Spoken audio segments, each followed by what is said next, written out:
Hi, I'm Simon, 36, and last Sunday my dad tapped a wine glass like a cruise director and reassigned my luxury SUV to my sister as if cars were dinner rolls. He didn't even look at me. It's decided, he announced. Your sister gets your SUV. She has kids. Around the table, everyone started doing the quiet nodding people do when they want to seem compassionate without risking an actual sentence. Mom said, of course, like she'd been waiting to say, of course, all morning. Tessa exhaled like a saint relieved of a heavy halo she'd never worn. Dan, her husband, muttered makes sense, while scrolling, already designing a life in which I became their preferred logistics app. I clarified, like a man double-checking a hallucination. My SUV? The one registered to my company? The airport shuttle one? Company Shmoney. Dad said yes, he really said that phrase out loud in the year of our Lord and several fintechs. It sits in your driveway. Your nephew's stroller doesn't fit in our hatchback. Use your sedan for work. Mom added the cherry tomato of reasonableness. Be reasonable, Simon. You're single. You don't need luxury. This is the family's favorite fun fact about me. My relationship status is a public utility. I could feel that old, awful reflex, the one where I smile, open my wallet, and call it love. But my therapist has been teaching me a new magic trick.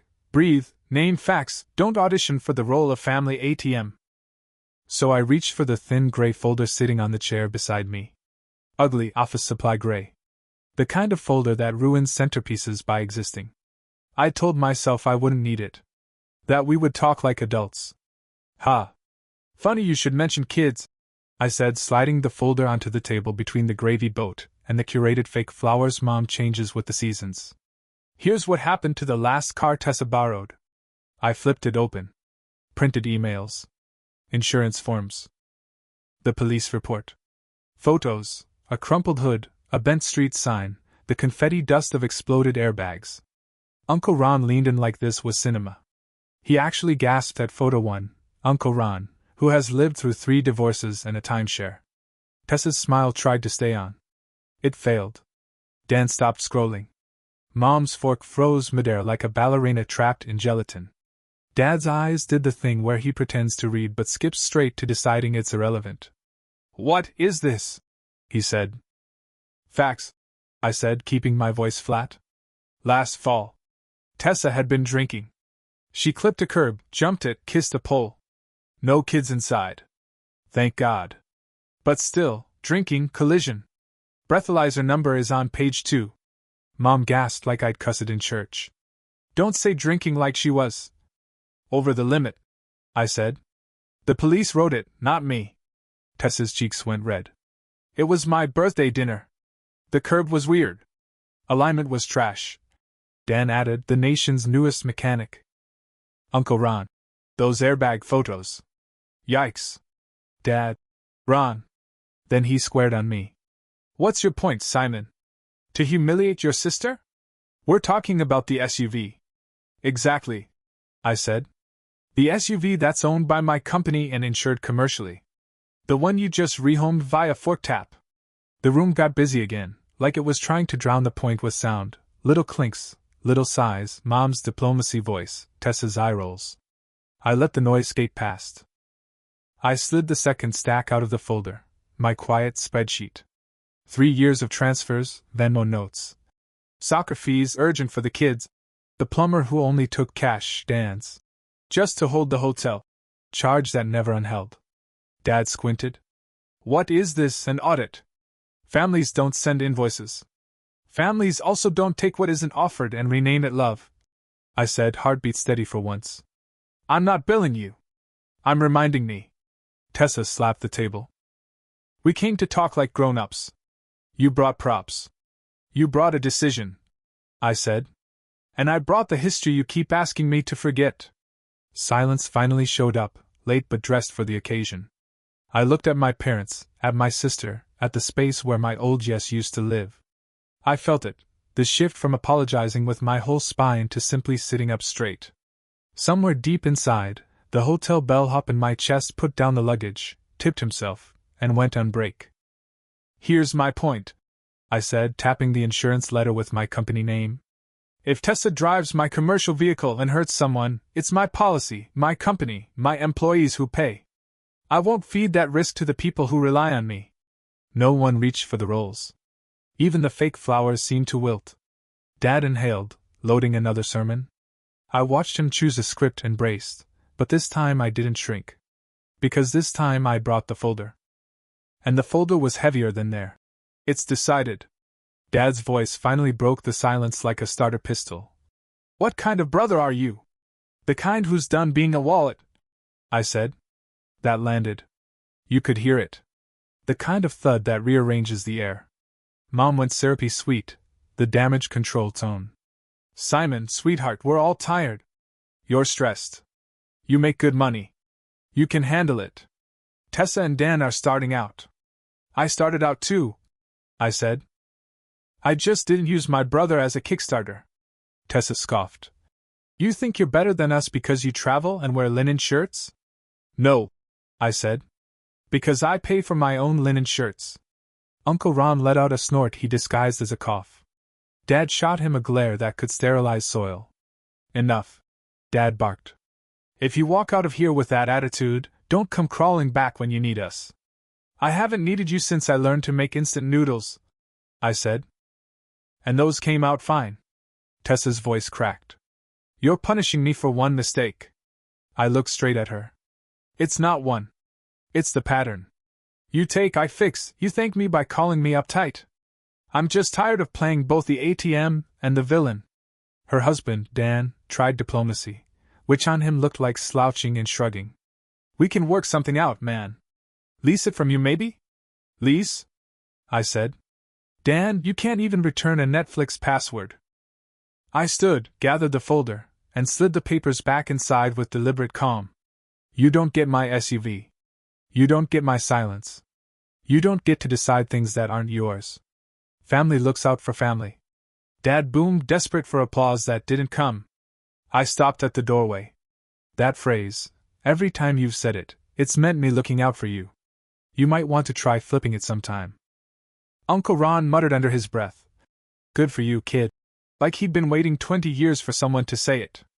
I walked out into the fall air, which felt colder than it should have. Not cruel, just clean. The kind of cold that clarifies. In the SUV, my SUV, I sat for a minute with the engine off, palms flat on the steering wheel. My hands were trembling. Not from fear. From years of shaking them off every time someone shoved a "be reasonable" into my throat. I saw my reflection in the rearview mirror, tired, sure, but steady. Not a chauffeur. Not a savior. Just a man who finally stopped apologizing for boundaries. By the time I reached the end of the street, my phone buzzed. Family group chat. Mom, your behavior today was cruel. Dad, you embarrassed your sister. Tessa, I can't believe you bring that up in front of Uncle Ron. Dan, bro, not cool. 4 messages for rehearsed roles. I hit archive. Then another text came in, unknown number. Hey, Simon. It's Laura. We met at Christmas, Ron's daughter. Just wanted to say, proud of you. Somebody had to say it. I stared at it, at the simple decency of it, and for a second the gray folder on the passenger seat didn't feel like evidence anymore. It felt like armor. I drove to the car wash. The kind that hums like a confession booth. I vacuumed sand out of the mats, wiped fingerprints that weren't mine off the rear window, set the seat back to my height. For the first time in years, it felt like my car. And I realized maybe, just maybe, the folder wasn't about proving them wrong. It was about reminding me I wasn't crazy. That night I didn't sleep. Not the tossing, TV on in the background kind of insomnia. The quiet kind where your thoughts line up like unpaid invoices. I kept replaying every "it's decided" I'd ever swallowed. The first was when I was 14, and Dad decided I'd lend my allowance to Tessa because she needed new shoes for the dance.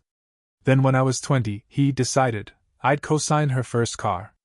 Then when I was 30, he decided I'd lend them the down payment. Just until Dan's job starts. And every time, the interest was emotional, guilt, layered thick and invisible. At 2 a.m. I opened my laptop and scrolled through my business inbox, trying to feel like the adult version of myself again, The man who built a travel company from scratch, who keeps families calm when their connecting flight vanishes, who knows how to find a hotel at midnight for a group of 6 stranded in Naples. But even that version of me was tired. At 9 o'clock the next morning, I was supposed to meet the school travel council. Leah, my operations manager, texted, "You okay to present?" I typed back, "Yeah. I can do that." And I did. I stood in that fluorescent cafeteria, talking about insurance, itineraries, and emergency contacts, the kind of details that make people's eyes glaze over, and somehow, people laughed. They asked questions. They wrote checks. One mom said, "We've heard great things about you. You always show up." Those 3 words, "you show up," hit me harder than any insult my family had thrown. Because that's all I'd ever done. For everyone. All the time. But now, maybe, I could choose where to show up. When I got home, I sat at my desk and did something petty that felt sacred. I opened my roadside assistance account and deleted every contact who wasn't me. Dad gone. Mom gone. Tessa gone. Dan definitely gone. Then I called my insurance rep. "Update my policy," I said. "Only one permitted driver." Me. There was a pause. "Just confirming, no family?" "No family," I said, and it felt like unclenching a fist that had been holding a knife by the blade. The next morning, Leah sent me a photo. The SUV parked outside the office with fresh company decals, my logo, crisp and professional, shining in the sun. It looked different now, not a family car. A company car. A boundary on wheels. Mom called that evening. I didn't answer. Her voicemail started gentle, pivoted to wounded, then landed on guilt. "The kids will suffer, Simon. When they ask why Uncle Simon doesn't love them, I hope you have an answer." I stared at the phone. Then I made tea. Some silences are cruel. Some are self-respect. Mine, for once, was the second kind. The fallout came in waves. First was Dad. Always the general. "Is this really the man you want to be?" he asked over the phone, like morality came with a VIN number. "Yes," I said. He hung up so fast the click felt rehearsed. Then came Mom's new group chat, family, real one, which I wasn't in. Uncle Ron sent me a screenshot. He has that kind of loyalty that hides behind sarcasm but bleeds sincerity. The messages read like a script. "We can't rely on Simon anymore. He's changed. We'll need a plan B." Ron's reply. Plan B is everyone paying for their own stuff like adults. I actually laughed out loud, the first full laugh in days. Tessa's text followed. Long paragraphs. She started with, "You humiliated me," sprinkled in, "I'm not perfect," and ended with, "Fine, keep your stupid car." In the middle, though, she wrote the sentence that used to be my undoing. "You think saying no makes you strong, but it just makes you lonely." That one stopped me. Because she wasn't wrong about the loneliness part. The first night after saying no, I did feel it, the silence. The absence of the constant noise of need. It was almost physical, like removing a heavy backpack you'd forgotten you were wearing and realizing your shoulders still ache. But Leah was right when she told me. Stop bleeding for people who cut you. Boundaries aren't walls. They're filters. The next few weeks, the air shifted. No more late night, emergency calls. No more. "Can you just hold this on your card?" texts. Just quiet. Work thrived. I booked 2 new family trips, one to Lisbon and one to Kyoto. The Lisbon parents hugged me at the airport like I'd saved their marriage. Leah started calling me boss who finally sleeps. And then, unexpectedly, Tessa called. I hesitated before answering, half expecting the soundtrack of chaos behind her. There was. Kids crying. A car blinker ticking endlessly. She sighed. "I'm not asking for your SUV," she said immediately. "Good start," I said softly. She told me the stroller didn't fit in their car. That she was exhausted. That she couldn't find anything affordable that wasn't a tin can with tires. "I just thought, you might know people," she said. And that right there, "you might know people," was the first time she'd called me for advice, not rescue. "I do," I said. "A rental company is rotating out vehicles this month. I'll send the contact. Pay them directly." No middleman, no me. A pause. Then a quiet, genuine, "Yeah. I got it. Thanks." We hung up. It wasn't forgiveness. Not yet. But it was a draft of something, an honest exchange with no tab attached. I sat there for a long time, phone still in my hand, realizing how rare that had been in my life. When you grow up as the fixer, the first no always sounds like betrayal. But sometimes it's the first real yes you've ever said to yourself. 2 weeks later, Uncle Ron called. "Meet me at the diner off Route 7, he said. "The one with the pie that tastes like regret and corn syrup." When I got there, he was already in a booth, coffee halfway gone, expression halfway amused. "You were right," he said as soon as I sat down. "Your dad has a way of turning his preferences into commandments." He pushed a second mug toward me. "You never asked me for anything, so here's something unsolicited, a heads up." He told me Mom was planning a family intervention. The theme, apparently, was reconnecting. There would be speeches, printed photos of the kids, and, of course, an opportunity to heal, which in our family translates to a new financial request with softer lighting. Ron took a sip. "Don't go. Or if you do, bring that gray folder." For the first time in a long while, I laughed without bitterness. "Thanks," I said. "But I think I've retired from that show." That Sunday, when the reconnecting party text invitation came through, I sent flowers instead, nothing dramatic, just a plain bouquet and a note that read, "Have a lovely afternoon, Simon." No explanation, no apology. Just civility without surrender. I spent the day driving to the coast instead. It wasn't sunny, wasn't cinematic. Just a gray horizon, gray sea, gray sky, all the shades of honesty. I parked facing the water, sipped coffee too hot from a paper cup, and watched a couple argue over a map, then laughed together when they realized how small their argument was. For the first time, I envied that kind of smallness. My family's conflicts were never small, they were entire systems of debt and duty dressed up as tradition. I thought about the words it's decided. How many years I'd let those 2 syllables roll over me like hotel luggage I was expected to carry. How I'd mistaken compliance for love. In the rearview mirror, I caught my own eyes. They didn't look angry anymore. Just awake. When I got home that night, I placed the gray folder on my kitchen counter. I thought about throwing it away. Then I didn't. I opened it, pulled out the spreadsheet, drew one last line across the bottom, and wrote, "No new entries." Then I tucked it into a drawer, not to hide it, but to keep it in its rightful place, behind me. That small, deliberate motion felt louder than every family dinner I'd ever survived. Because for once, I wasn't reacting to them. I was building something that started with me. A few days later, a postcard arrived. Front side, a kid in a straw hat, holding a gelato the size of his head in front of the Coliseum. Back side, in wobbly handwriting, "We made it. Thanks for showing up when we panicked. You saved our trip." I smiled. It was from a client family whose flights I'd rebooked at 2 a.m. months ago, when their toddler got sick in Rome. They didn't know it, but that card arrived like punctuation at the end of a long, ugly sentence. Proof that showing up didn't have to mean disappearing. That Sunday, I didn't go to lunch. No roast chicken, no ambush, no group chat recap. I walked to the park instead. Bought a coffee. Watched strangers exist without obligation. When I got home, I made pasta that tasted like college, cheap but comforting, and added basil because I could. I watched a movie, and when my phone buzzed, I didn't flinch. It was a photo from my cousin Mia. The kids, grinning in a second-hand minivan. Crumbs everywhere, chaos, joy. "We did it," she typed. No guilt. No ask. Just proof of life. I sent back a simple thumbs up.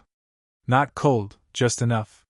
Because sometimes a small, honest answer is what a boundary looks like.